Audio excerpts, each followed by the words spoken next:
Yeah. Please go ahead. Thank you, sir. So good evening. Thank you all for finding time and joining today's webinar. I welcome you all on behalf of Praxis Business School and Team Pagalgai for this webinar on reinventing the MBA in this digital world. My name is Priyank Pamkar and I will be moderating today's session.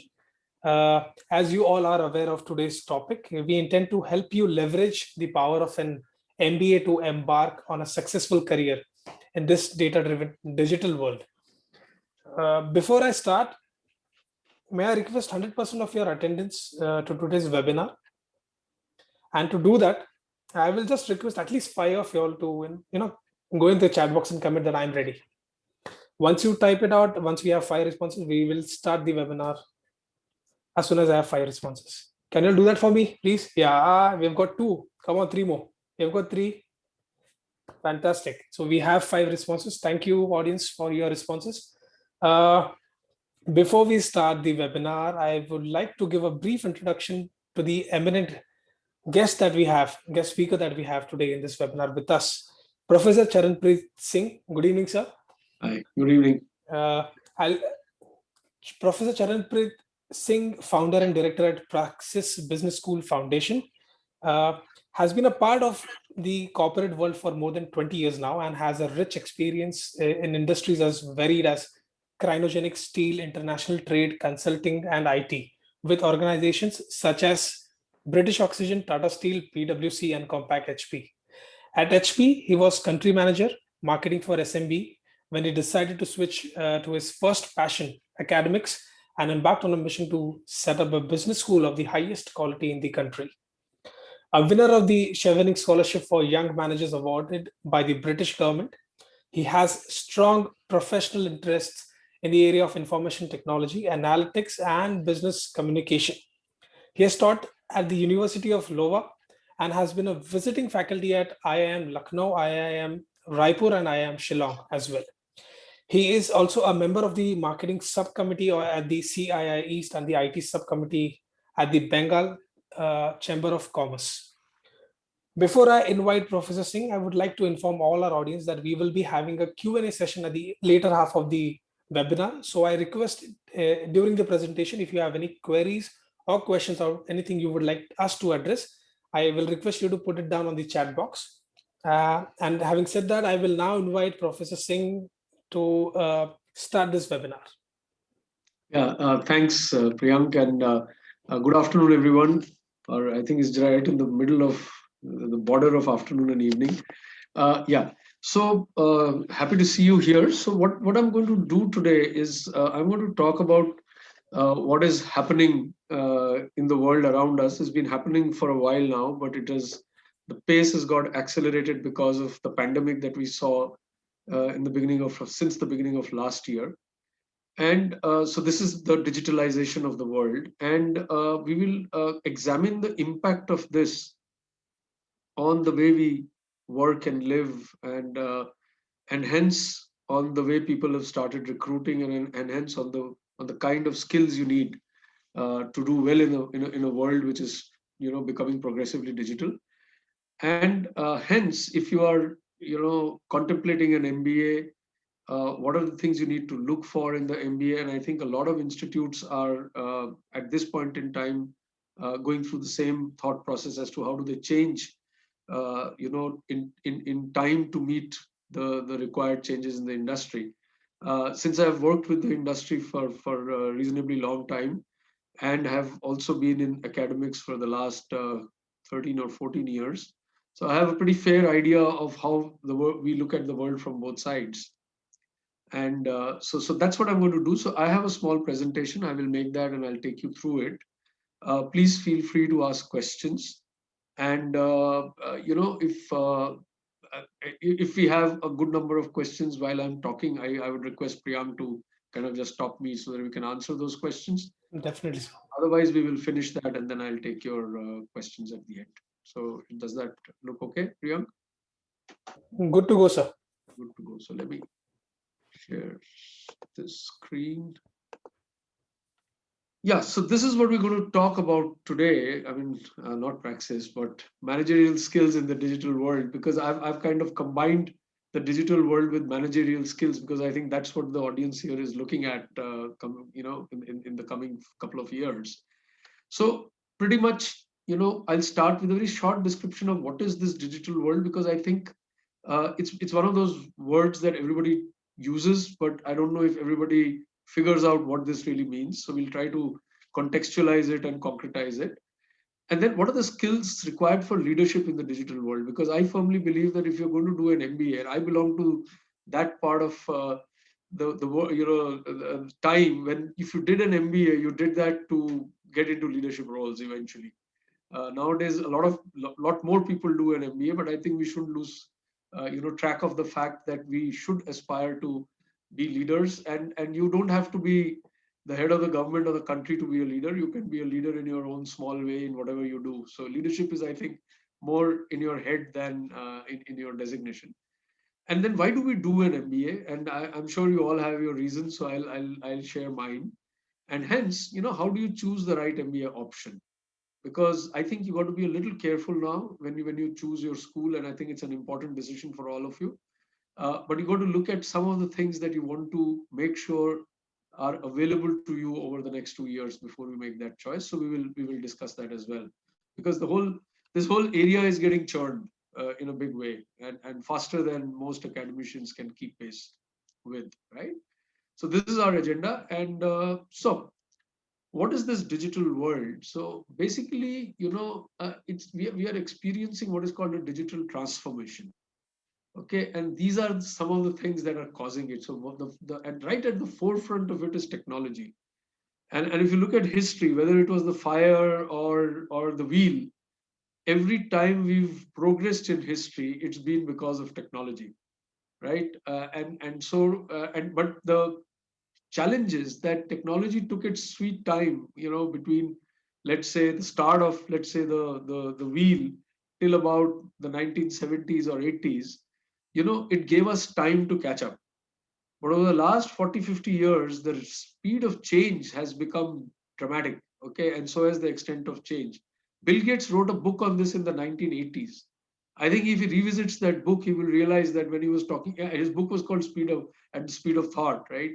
And I think if he revisits that, I think today it's faster than the speed of thought, the way technology is changing. But we will have to keep technology at the center of what we speak today, and not because everybody has to become a geek, but because everybody has to be very clearly aware of the fact that whatever function you take up in whatever organization you work in or start, technology will impact it.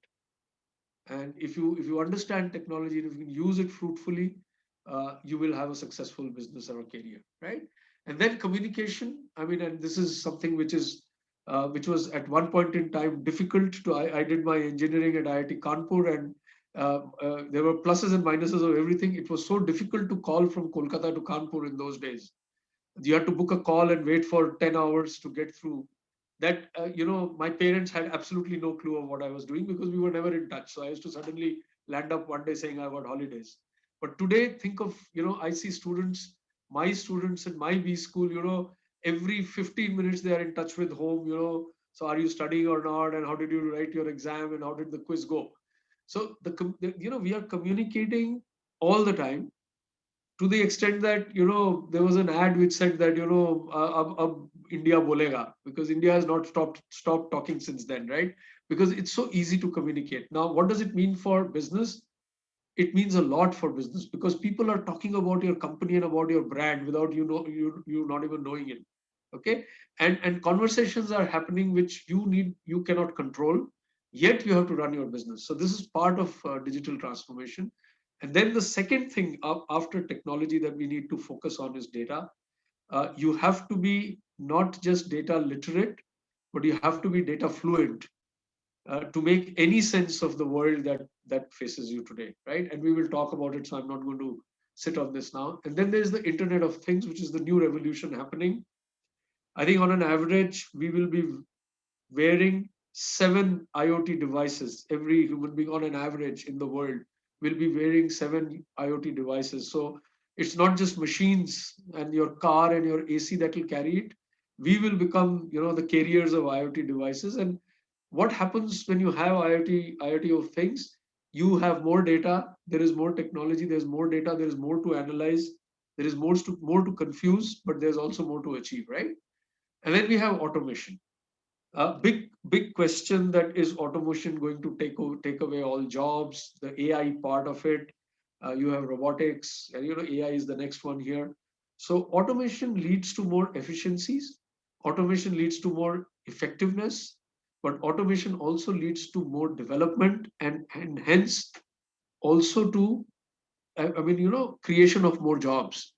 But the fact is that the skills that get you jobs today are not going to be the skills that will get you those jobs in future. And which is why we have to talk for the next 1 hour about this, right? And finally, networking, where previously you met up for an alumni meet to network physically, and there are two types sides of networking. One is the human to human networking. The other is the 5G that we are all waiting for, which will be followed by 6G. So the kind of bandwidth you will have, the kind of data speeds you will have, this, what happens is, when technology gives you all these things, smart people use these in unbelievable ways, and they make changes to the way we live and work, right? So these are some of the things that you will be engaging with them over the next 2 years. I'm 100% sure of that. And over the next 10, 20 also, when you are in jobs, till something else comes to take the place of some of these things. But I think it's a good idea to reflect on these and say that, the way I studied at school, the way I studied in college, what I learned in school and college, they've given me a foundation to take it forward. But the same kind of pedagogy, the same kind of curricula are not going to do for me. Yeah. So I think we have to be aware of this. And the second thing is, so when I say this digital transformation is changing the way we live, so what do we mean by that? So let's look at it. It's changing the way we eat, right? We get our food. So during COVID, if you didn't have Swiggy or Zomato, life would have been much more stressful. So I'm ordering my burgers on my mobile phone.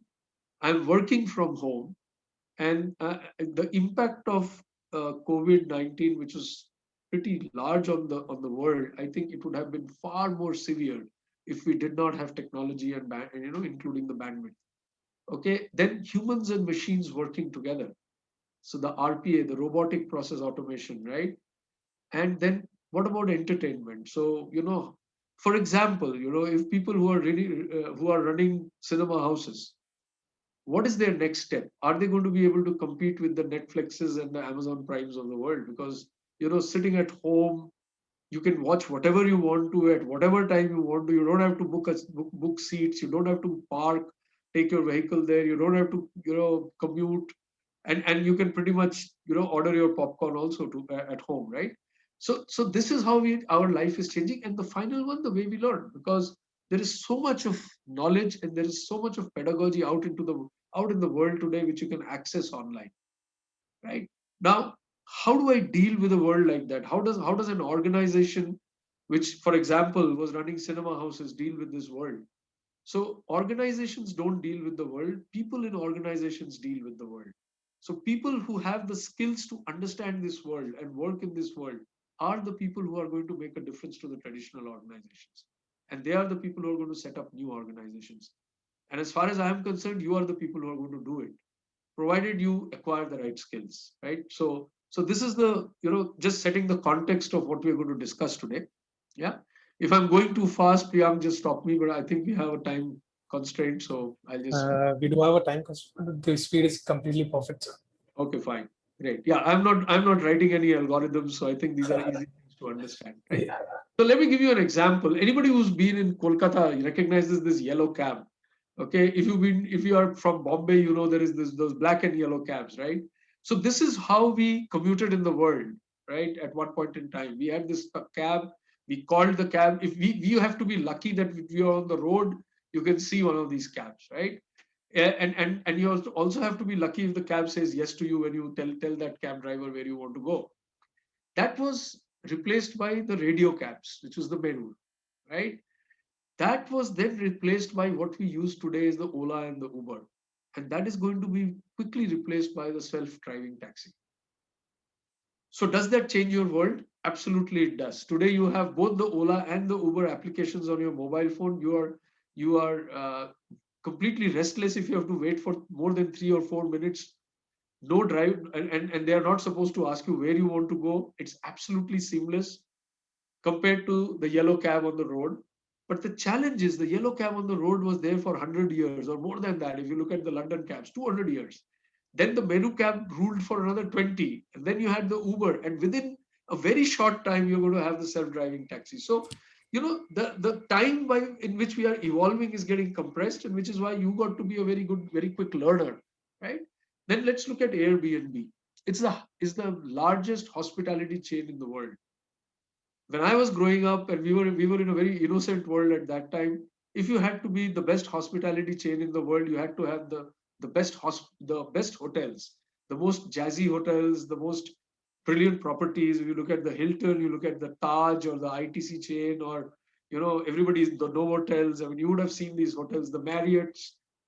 Airbnb does not even own a pillow, and it has beaten all of them and has the highest market capitalization among all the, and what and I'll give you two more examples. Netflix, we all know. The third example I'm giving you is Khan Academy, which is the forerunner of the Baijus of the world and the Coursera's of the world. It was the first really structured and global kind of online learning platform, and the person who created it his name is Salman Khan. It's a little different from the Salman Khan that we have in Bombay. Both are doing well in their fields, but yeah, you can pick, right? So now, what have these people? So if you look at all these businesses, one thing I want to kind of drill into your heads, that the Uber is not an improvement on the yellow cab. It disrupts the business of the yellow cab. IT, when we started using IT, democratically from the 70s, 80s, right up to the 2000s, IT was being used to improve business. Today, the digital world is disrupting businesses. So your yellow cab business model just cannot compete with the Uber, and the Uber just cannot compete with the self-driving taxi unless the Uber adopts that, right? So Netflix has not improved. So the Inox was an improvement on the cinema screens that I had to go through when I was a child, right? Or even you had to go through. So the Inox was a big improvement. But Netflix is not an improvement on the Inox. It has completely disrupted the Inox business. Yeah. Similarly, Airbnb is not an improvement on the Hilton. It just kills the Hilton business with something that Hilton never expected. Right. So that is the excitement of the digital world. And so, for example, if I were a banker today, so if I were working with Kotak, I would be scared of ICICI Bank and HDFC and all that. But I think the person that is going to, kind of totally give me nightmares is a Paytm, right? Because it's not even a bank, and it comes and takes away a part of my business using what? All of them. They use two things. They use technology and they use data, right? So Uber uses technology. You have an app. There is no Uber without an app. You have to give Uber your location, otherwise it can't find you.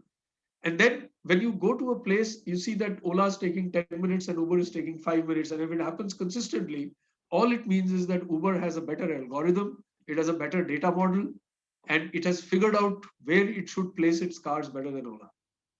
So that you're not competing necessarily on the quality of the engine or the car, you are competing on availability and price, and both are functions of data, right? So all these businesses are using two things, and we will talk about them all the time today: technology and data. And let me tell you, when I say these things, people who don't have a technology background start feeling scared. I think you should be feeling happy, because today you use all these apps. You are a consumer of all these apps. So technology is no longer something that only the geeks did, right? You are using it all the time, so you are already comfortable as a user. All you need to do is turn it a little around and say, if I were running the business, how would I use this technology? It does not mean that you have to write the program. If you could, it's brilliant. Okay, but somebody can write it for you. But can you understand what this technology can do? And end of the day, every business has to make decisions, and every business has consumers, customers. So every decision that you take in a company has to make the customer's life better, because then that customer is going to pay you. So you have to look at this technology, you have to look at this data and say, can I do something to improve the quality of life of my customer? Because if I can do that, I'll make money. So Uber totally, improve the quality of our lives when we want to hire a cab, right? So this is what the digital world is all about, right? So quickly moving on, as I said, it's about using technology and data to improve the quality of our lives. So this is not a definition that I've picked up from the book. This is my view of what is happening. And the wheel, when we invented the wheel, it improved the quality of our life. And now that we have AI and machine learning and robotics, it's improving the quality of our lives, right? So, and these are the four pillars of our digital world. The social media. Why? Because that's where consumer behavior makes itself, expresses itself, right? That's where what are people thinking, what are they liking, what are they talking about, what is trending, what are the heat maps, right? So every organization needs to mine this data to see, suppose I am a personal care brand, I sell soap. So how are people comparing me to competition, and what do I need to do to get ahead of my competition? The second pillar is mobile. Everything that you do today is on your mobile phone. So whether you order food, whether you listen to me, whether you take a course, or whether you watch a film. So how can I, whatever business I do, how can I take it to the mobile and make it available to my customer? So there's a lot of research going on in this technology to make the mobiles bigger, better, faster.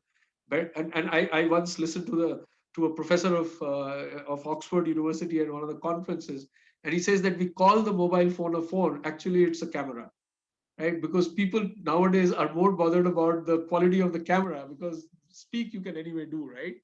Okay. The third thing is cloud, because that's where I'm not going to get too deep into it, because that is where because of the cloud, we have the computing power and the storage capacity to process all of this, right? The Netflix makes a recommendation, knows what film you want to watch, and you say, hey, how did Netflix know? So they have to do a lot of computation with millions of customers to get to that decision and give it to you, right? So all that happens on the cloud. It's basically for us, ether, right, where all the processing and everything, the results of all of that happen. And the fourth pillar is analytics. I need to process data. I can't go on opinions or feelings or emotions. I need to look at data to find out what's happening. Yeah, and I need skills to do that. So these are my four pillars. This is my digital world. It's about technology and data, and it's about improving our lives. And you have to play a role in this. Okay, so whenever I talk about this, I get excited. So you have to excuse me, but I think that I wish I were 20 years old today. Okay, so I said that. Okay, anyway, and how do tech and data improve the quality of life? Why am I telling you that? Irrespective of whether you do an MBA or not, where you do it, you must understand what improves the quality of your life. One is speed. I can get the cab faster. I can access food knowledge faster. Everything I can get. I can, today if I switch on my computer and it takes time to boost to boot up, I feel I lose patience. It's because I'm used to speed. I can give you convenience. You don't have to go to the store. You can order food. You can order groceries. You can do so many things sitting at home at your convenience. I offer you reliability. The Uber is far more reliable than the yellow cab on the road, right? Netflix is far more reliable than anything else you can find in entertainment. So I'm giving you speed, convenience, reliability. I give you access. Today you have the key to immense knowledge, immense information on the web, right? So I'm giving you access to all of that. So I could never watch the English Premier League when I was growing up, and when I was really fond of football.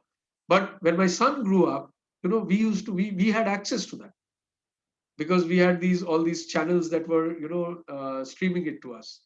And I give you connectedness. So I am today connected to my school friends, to my college friends. We have rediscovered each other because we can get connected. And finally, the beauty of it is I can give you all of this, and I can still save you money. Because normally in a traditional world, if I gave more to the customer, I always had to pay, I always had to charge extra for it because it cost me more. But today, with the kind of scale at which companies work, I can give you more convenience, I can give you more reliability, I can give you more speed, and I'll still charge you less. So when I used to travel for company work, I used to hire, let's say, a Hertz or an Avis, and those cars were really expensive. Today, I don't have to do that. I can get an Uber, and it's as convenient as a Hertz, and it is at maybe one third the cost, if not one fourth. Right? So this is how my quality of life is getting improved. I am a user of that today. Tomorrow, I have to be a creator. Yeah. Right. So these are my technologies, robots, drones, 3D printing, blockchain, virtual reality, augmented reality, and interestingly, at the heart of it is artificial intelligence, and this is my data. So that is the technology piece, and this is my data piece. Right? These are the two things that are revolutionizing the world. Some of these things are complex if you want to become experts at the technology or the technique, but all of these things are understandable and usable from a business point of view. And as an MBA, you have to be there, right? You can't say that, I don't understand data. So even if there's a lot of people who join HR, if you ask them, why do you want to pick HR? They say that because, I don't understand math or I don't like math. Well, the bad news is that as an HR professional today, you are part of what is called HR analytics. You are analyzing, trends, attrition, which are the people who are leaving my organization, why are they leaving it, which college should I recruit from, because which college students typically give me better results, and all of this that is done using data, right? So, these are the two things, the data and the technology, that are impacting us. And very quickly, I'm going to skip most of this because I think we will get to the skill part quickly. I mean, if you look at Netflix, it uses analytics to make all its decisions. And look at the curve. Don't look at anything else. Look at the way their revenues have increased, and this is before COVID. I think right now that curve would be pretty much parallel to the y-axis. It's moved so fast, right? Okay. Now, what do? They give you content, you give them subscription fee. Very easy business, right? And what do they have to do? They have to attract you. They have to convert you into and then they have to retain you. Every marketing person has to do that. You have to attract customers, you have to convert them, and then you have to convert them into buyers, and then once they buy from you, you don't want to let them go, right? Now, Netflix has only about 90 seconds to convince a user that Netflix has something to offer to the user, right? So within that 90 minutes, you have to make an impact. So if you have to attract within 90 seconds, you need to know exactly what the consumer will respond to, and that happens because of analytics. And then you want to convert and retain. So you retain by giving the right recommendations, right? That's what you do. So what do? They collect all this data. They collect where, what are you watching, on what device, at what time of the day of the week, what's your gender, what's your location, how many times did you pause, how many times did you fast forward, and whether you liked it or not. Now, if they take all this data, this is the stunning part, and why I always talk about Netflix. They have figured out that there are 76,897 kinds of films. I think in a lifetime, we'll not even see so many films. So they have figured out there are so many kinds of films. So when they recommend a film to you, it is one of these 76,897 types of films, right? So obviously, there is a lot of data that goes in, and there's a lot of analysis that goes in. And let's say if you were a business person at Netflix, you need to understand how this happens. You will not be asked to write the program, but you would need to know how this happens, right? So 80% of what people watch comes from recommendations. So I don't have to do any marketing. Once you're watching a serial or one series, or once you're watching a film, all I need to do is when you finish, I just give you recommendations, knowing very well that you're going to watch what I'm telling you to watch. Okay, so it's as simple as that. But of course, there is a lot of technology and a lot of data behind it. A lot of very smart people who have created these models, which tell you that if X is watched this is what X probably want to watch. And even if you're watching serials, they've figured out that after binge watching, most people would like to watch a film. And if you're watching this serial, you'll probably like to watch this film. So just to give you an idea of how deep this goes. Yeah. So this is what I had to talk about the digital world, just to give you a perspective. that it's a very exciting world, but also a very challenging world. A lot of technology, a lot of data, and your finance, marketing, operations, systems, HR, they are all as strong as they were before. They always will be, but all of them are being impacted by this whole digital thing, right? And that's what we will see.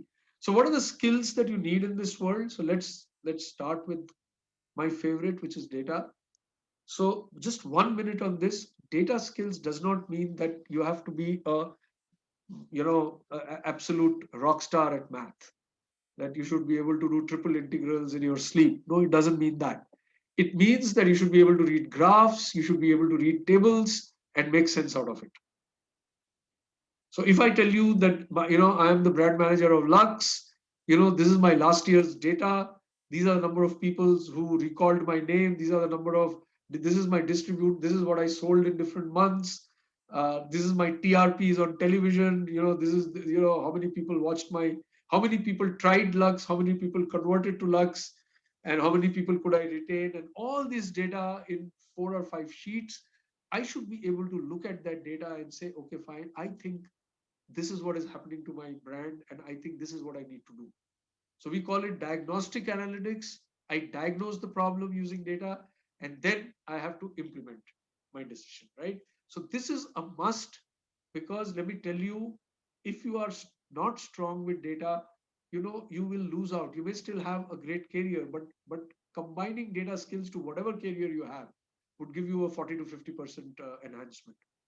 Okay, because then when you go and talk to your manager and say, I think we should do this, you will be able to back it up with solid data, and not say that I think I should be able to do this. you know then typically probably he'll say that I can think better than you can, so I'll do what I want to do, right? The next thing is tech skills. Now again, you don't have to be a geek, but you need to have understanding of analytics. You need to be able to work with cloud-based applications. And as I said, you already know how to work with applications. You're using them all the time. So that's not an issue. You are handling virtual meetings already. You've probably learned virtually. Okay. Social networking, netiquettes, and also what can technology do to my business? Okay, so and we will talk about it if we have the time in the question answer session, that how you teach in an MBA. You can actually, for example, when so I'll tell you right now, suppose I teach you marketing and I give you a test, and I could give you a test asking you, what are the 4 P's of marketing, describe what this brand did and all of that. Or I could give you 3 Excel sheets. I could say this brand was launched, these are the results of their launch, these many people tried, these many people did this, that happened, these many households. So there's lots of data. And then I tell you, analyze this data for me and tell me what are the 3 things this company should do. And I give you 2 hours time, right? You will learn much more writing that exam than you would, recalling what was there in the marketing book and, spitting it out for my, I might as well read that book and not come to you, right? So we need to now get, and also digital marketing, right? How do, where should my ad be? Where should it be on Facebook and Instagram or Twitter? And how should I use that media? The next skill, little more, abstract, is what we call critical thinking. Critical thinking is not going by what your boss has told you or what your peers have told you, uh, and not going by WhatsApp University, as we call it, or Facebook University, what is trending, okay, but going by solid data, going by your own mind, and how and thinking about things, analyzing it logically and reaching a conclusion. So let's take a very small case study. For example, MBA, where should I do my MBA? So as a critical thinker, the first question you have to answer is, what do I want to do in life? Okay, because I am what I am not a function of my 100 friends who are doing an MBA, or my 50 friends who have told me that MBA is no longer relevant. I am neither of those. I'm an individual, so I have a mind and I have a heart as well, and I have a brain, and I need to use that. So, what is my data? Can I look at data? Can I look at what are the top 10 jobs, top 10 skills in the world? You should look at North America skills, where in 5 years, India requires the same skills as North America does. And what what is my aptitude? What am I good at? Let me do critical thinking about that. What kind of work do I like to do? I may be interested in cricket, but I can't become a Dhoni. So just because I love math doesn't mean I'm good at it. And just because I'm good at math, I may not want to do math all my life. Right? So this is critical thinking. And then say, okay, fine, given who I am, given where the market is going, what should I do? So maybe MBA is a good idea. Now, once I want to do an MBA, I have 4,000 schools to choose from if I am in India. Now, how do I choose my school? How do I shortlist? Okay, what do I look for? Look, so you are solving a problem, because the problem is what do I do next and what is my best option? You have to be open-minded. You have to let data come. You don't come with a fixed mindset, because that will automatically make you, drive you towards suboptimal decisions. You have to do analysis, you have to think creatively, and you have to be good at communication. So putting all these skills together, you become what is called a good critical thinker. People will pay you for being a critical thinker, because you will make good decisions for the company that you work for.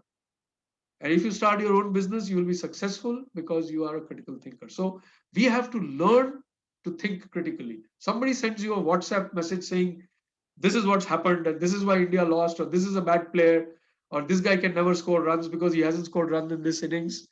Don't get swayed. Look at data. You might come back and tell him that in the last, 1 year, he's been the best performing batsman in the team, because data says so.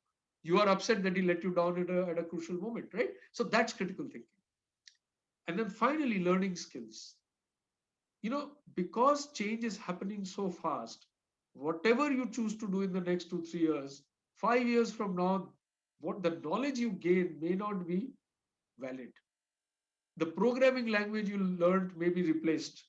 The data techniques you learned may be replaced. The way marketing is done may be replaced, right? But you will have to learn on the fly. You can't keep going back to college. So can you become a better learner? Right? Alvin Toffler, Future Shock, said in the 70s that the world will work as electronic cottages. In the 70s, 1970s, finally happened, right? When the COVID happened, we were working as electronic cottages. Okay, so he foresaw that. So obviously a smart guy.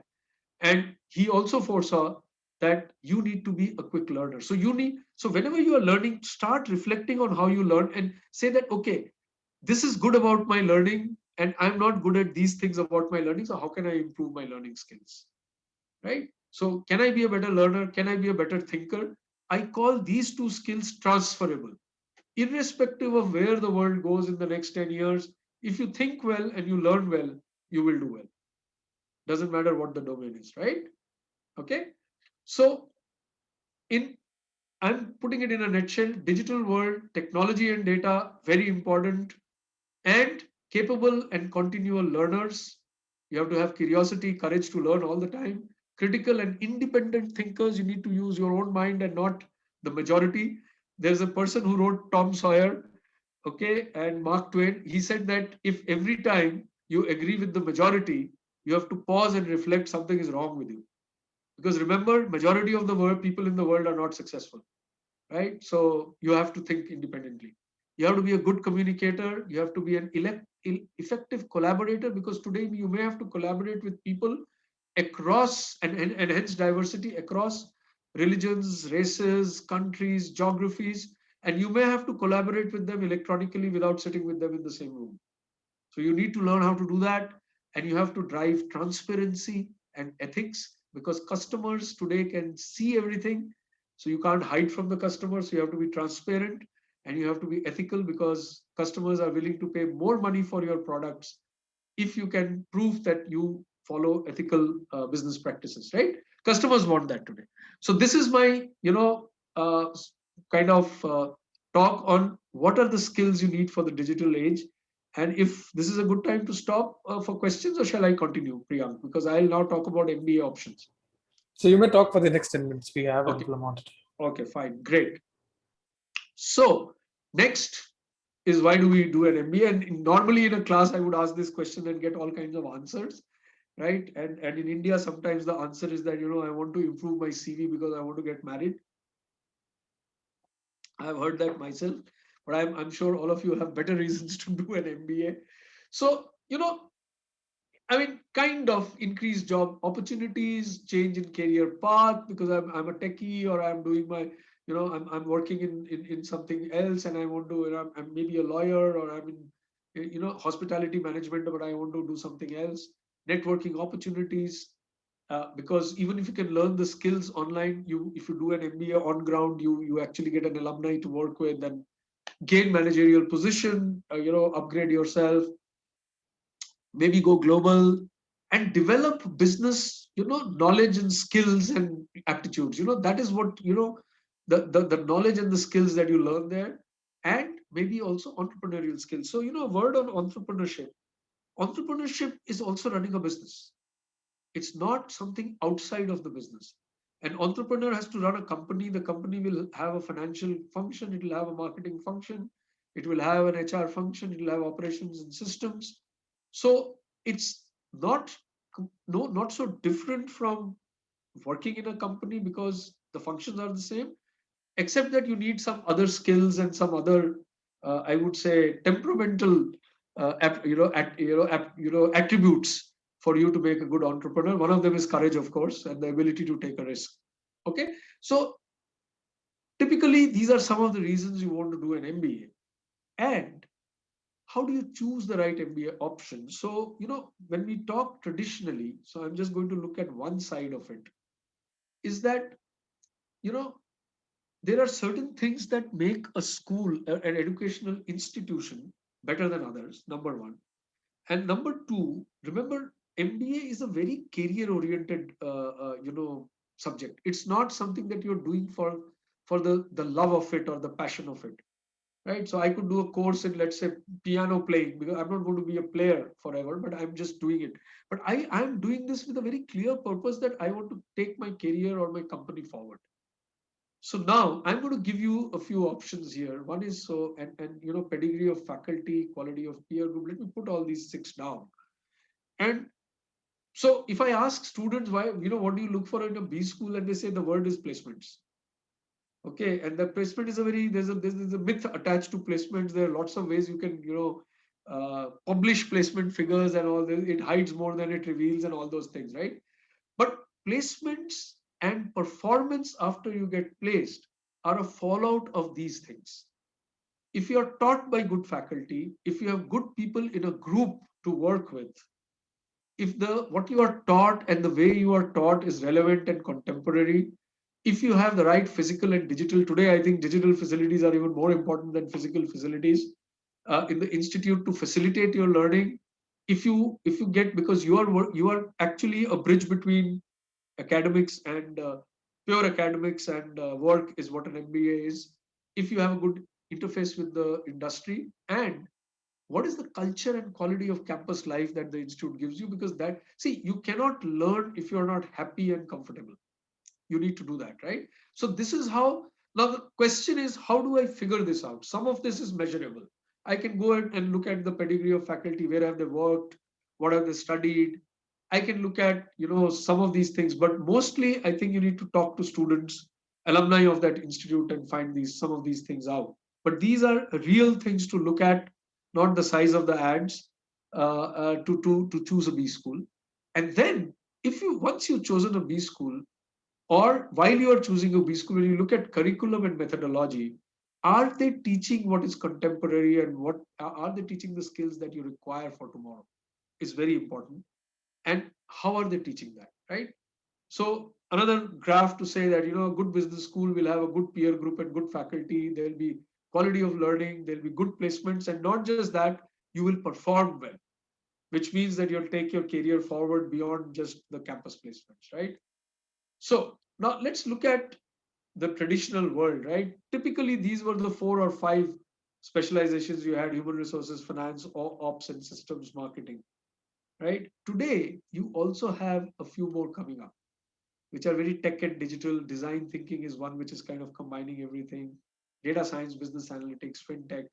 Yeah, and as I said, the pace is accelerated because of COVID. Now, you may want to get into one of these, or you may say that I will do one of these, but I would want to be exposed to the digital component of these, which is increasing every day. So I want to be a marketing person who's very strong with digital marketing, or I want to be a human or a finance person who understands fintech and knows what is cryptocurrency, yeah, and understands mobile payments, right? So my again, my view of the world, HR is adopting digital. They're talking about a social enterprise, a mobile HR services. Can you believe that? HR in the cloud, intelligent HR services, analytics based insights in HR. So HR looks very different from having management games and all of that, and looking at long reports, right? It's become very dynamic, very interactive, and is now much more strategic than it used to be. So you want to get into HR, it's exciting today because of all of this. Then let's look at finance. So look at the roles: product manager, content writer, graphics designer, product engineer, okay, cloud management specialist, data, scientist, all working in finance. Apart from a guy who understands corporate finance, treasury, accounts, investment banking, you could be one of those, but you also need to understand that the whole ecosystem is becoming so digital. So finance is adopting digital. Operations is adopting digital, where we have the RPAs and digital manufacturing, 3D printing.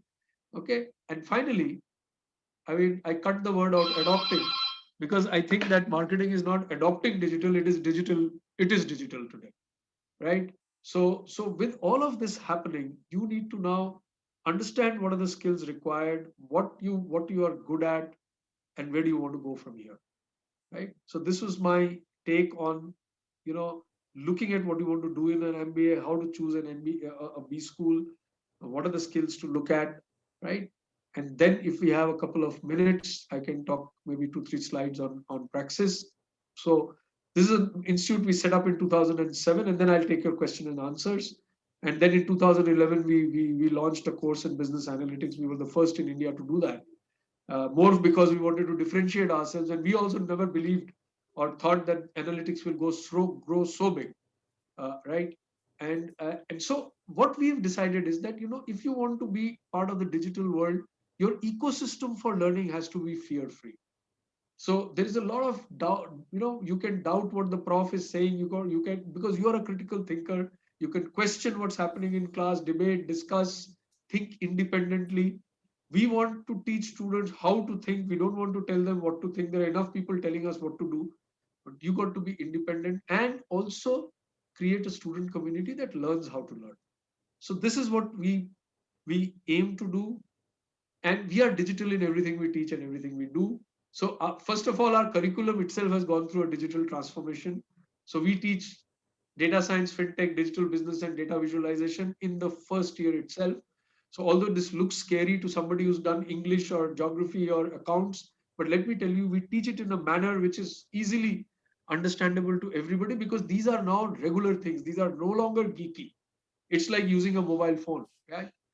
And we teach the component of digital in marketing, finance, ops, HR is very high. And then we give you specializations in all these areas which are very digital: data science, business analytics, digital business management, and all of that, right? So this is the what we teach.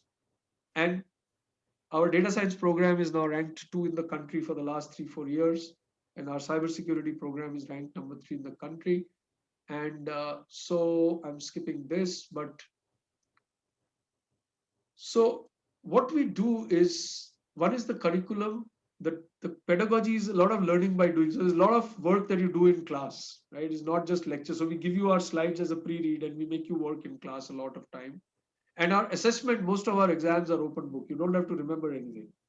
Take the entire library to the class, to the exam hall, because we will be examining your ability to think and solve problems, right? So the outcome of that is that we graduate students who are well equipped with what we think is required for the digital world, right? So this is what I had to share.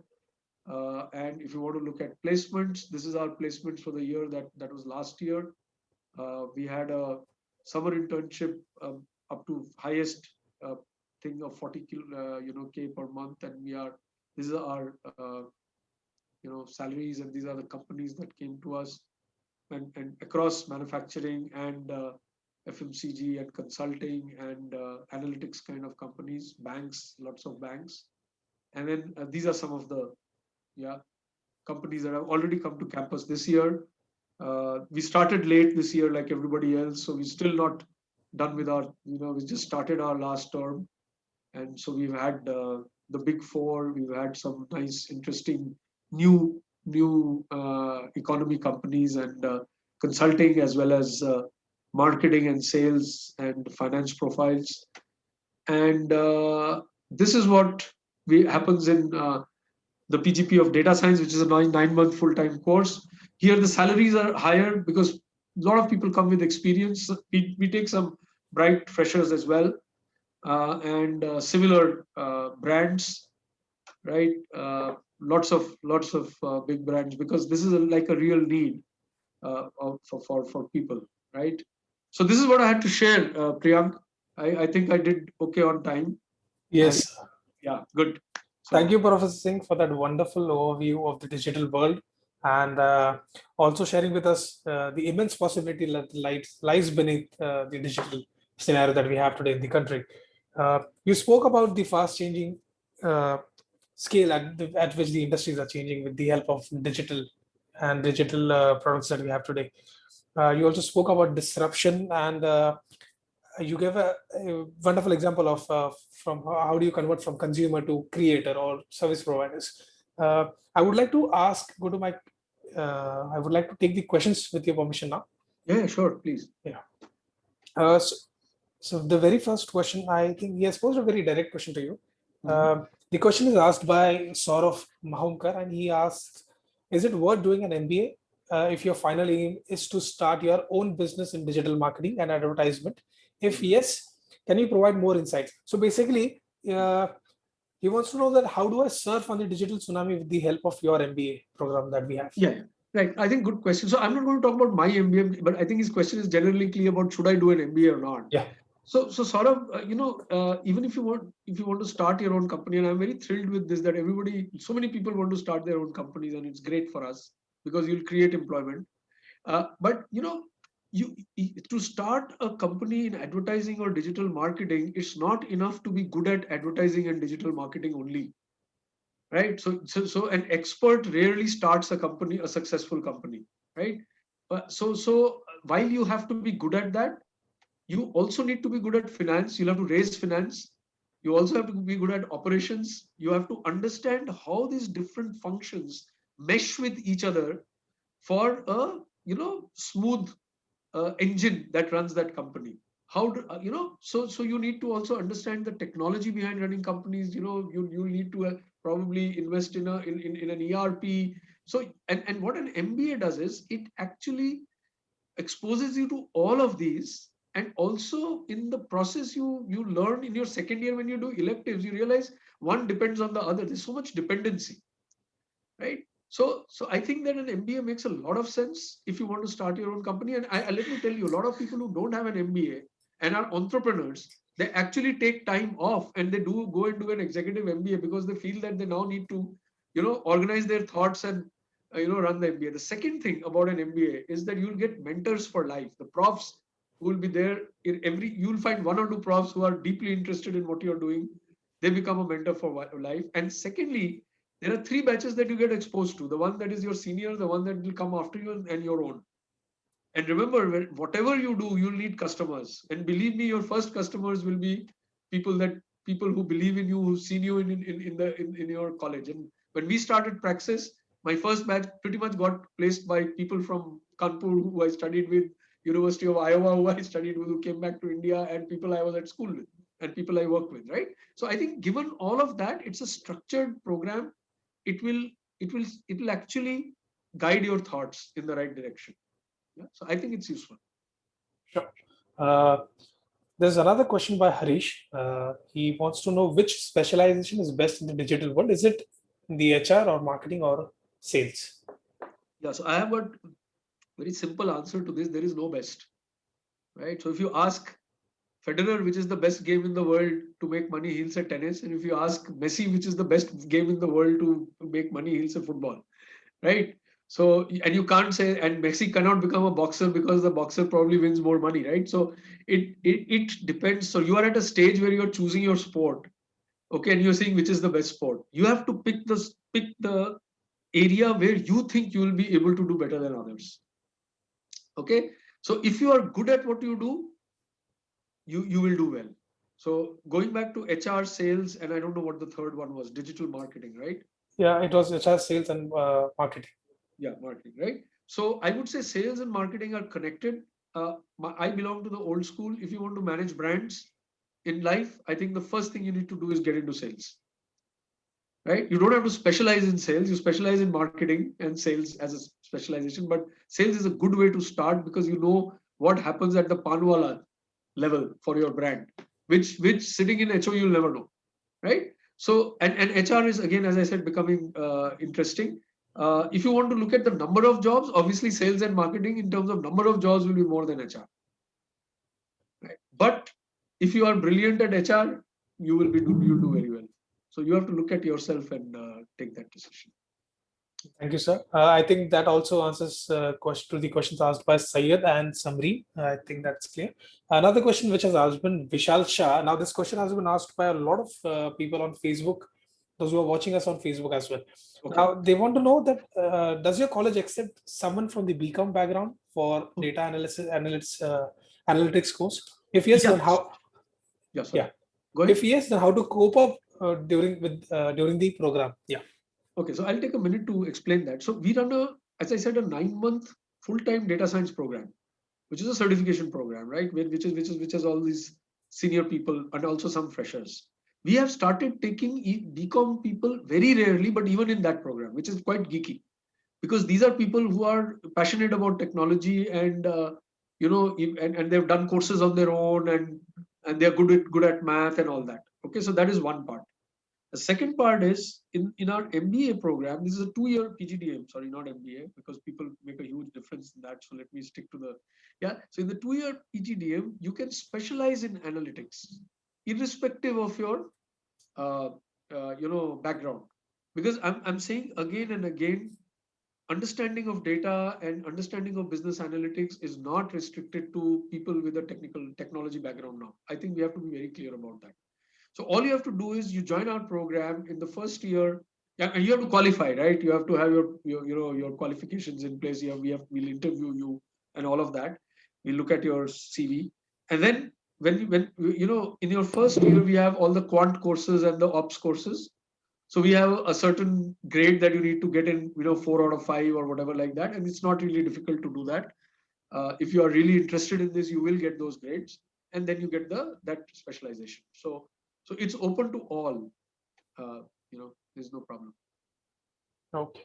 There's another question asked by Shobit Sharma. Sir, can we expect more detailed webinars on data science? Shobit, I would like to answer this question. You need to follow Praxis or Pagalga on social media, and you'll have the answer in the coming time very soon. Yeah, absolutely. You guys want, if Priyank tells me that we want a detailed webinar on data science, we will be very happy to, because we talk data science all the time, right? We would love to, sir. Do that. Yeah. Yes. Now I'll ask some questions which were asked during the registrations itself. Yes. Now, the first question asked by Ashish Shalya wants to know regular MBA or distance MBA, which is a better choice for now? See, it's not in our hands actually, right? I think it's in the context of the pandemic, right? Yeah. So if there are two things happening with the pandemic. One is that the number of cases was reducing dramatically. It started increasing again. We may have another strain. We don't know how well, and vaccinations have started. It's a complex, kind of landscape now. So hopefully, if by July, August we are past this, then I think all MBAs will be on site. And I think if that happens, I think there is nothing to, in my opinion, there's nothing to beat an on-site campus MBA where you live and study, because we are missing that. Our students are missing that. The first-year students who went online in the second year are literally crying, saying that we are missing Praxis every day of our lives, because the bonhomie that you create among students with faculty and all the other activities that you do. So MBA is not just studies, which is I think people would know that there is a lot of social, cultural, sport, and co-curricular activities that go on, which is very difficult to replicate. Although we did our cultural fest, virtually this year.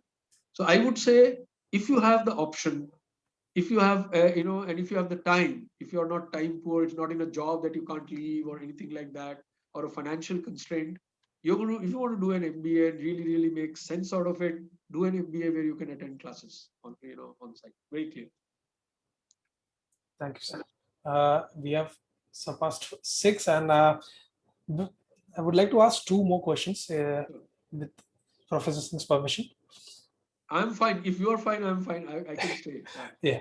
So I think this question has been asked by Bhagirath Ramesh, and it is sort of a question and a consultation he wants from you. He asks, how can luxury fashion brands specifically benefit from this wave of digitalization without any problems? Yeah, so luxury brands usually have no problems because they charge, they have a good life, right? They have, So, Bhagirath Ramesh, right? That's his name, Yes. right? Yeah. So, you asked a very interesting question because luxury brands typically don't target, they are not about scale. They don't target a large number of people because a large number of people can't afford them. So the amount of data that they kind of deal with is not as large as, say, since I use the brand Lux as somebody who sells Lux. So in terms of reaching out to the customer, making sure you get your customers and all that, you don't have to have sophisticated data science and digital, models in place. But a brand is also about production. It's also about design. It's also about understanding trends, and stuff like that. So there, your design thinking, your digital technologies, they will all come into play there. And I'm sure, luxury brands are using them because some of the products are extremely sophisticated. So new ways, augmented reality, virtual reality, all these technologies will play a role in that. So my next question is from Harish Kumar. He wants to know, he is planning to take marketing. So what are the basic skills that he needs to improve on? And are there any certificate courses available to boost his profile? Okay, so I'll answer the second question first. So there are a number of certification courses available. Some people have kind of made it their occupation to do certification courses and put them up on LinkedIn. So there are a number of such courses available. You can, you can pick the ones. There are descriptions available. There is Udemy, there is Coursera, there is edX. Some of those courses are really good. So you can do those, right? Introduction to marketing and all of that. Now, skills required. So for me, a marketing person, has to be good with, marketing is the life and soul of the organization. In fact, for me, everybody in the organization actually performs a marketing function, right? Because you represent your organization. But you have to be, again, I'll go back to that. You have to be good with data because you have to make decisions. You have to be good with communication skills, people skills, because a marketing person, it kind of has a lot of stakeholders. For example, if you're, let's say, if you're leading a brand, so if you're a brand manager, then you talk to research people, you talk to production people, you talk to distributors, you talk to retailers. You talk to your obviously top management. You talk to media. You talk to advertising agencies. So you need to be an all-rounder. You have to be passionate about the brand. You have to be passionate about your customer, and you have to be very competitive. Because if you are in marketing, the company expects you to get in the revenue, right? You drive revenue into the company. So you should be. And why is data important? Because even if you lose 1/4% share in a very competitive market, that should make you start thinking that, where did I fail? What happened? And detail person, eye for detail, all of these things, and of course, creative thinking, critical thinking, all those are there for all these jobs. So I mean, a good marketing person has a lot of skills actually, and you develop these skills. So you don't have to be worried that I need these skills, day one. As you move and as you get experience, automatically you will learn. So you got to be a learner and pick up these skills. Thank you, Professor Singh, for addressing that question. I would like to take one last question by an anonymous attendee. She wants to know, what are the job profiles one could expect in marketing from Praxis after 2 years? Right. So I could catch the name. Sorry. It's an anonymous attendee. Oh, it's an anonymous thing. Yeah, right. So a good number of, so we get a good number of profiles in sales where which we encourage, because we think that's a great place to start your marketing career, sales and marketing career. And these are across banking, FMCG, and also consulting. Business development for consulting, B2B, because marketing has so many aspects, right? And then we have digital marketing profiles, both at the internship level as well as at the final placement level. We've just had a media firm approach us for that as well. So yeah, so so digital marketing, traditional marketing, sales, B2B, B2C. You know, if you look at it, a large part of our placements. I don't have figures for that of the back of my hand, but a large part of the profiles we get are in the marketing and sales domain. Is the probably the largest contributor to, and I think that should be true for most B schools, right? Yeah.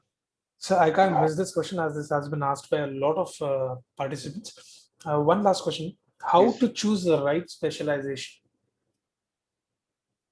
Right. So you see, one is that you depends again where you are in your journey. So if you are just out of college and you're not sure and you are experiencing the world, I think two, three things I will say. One is you start reflecting on what you are good at, what attracts you, what kind of work you want to do. That will solve some of your problems.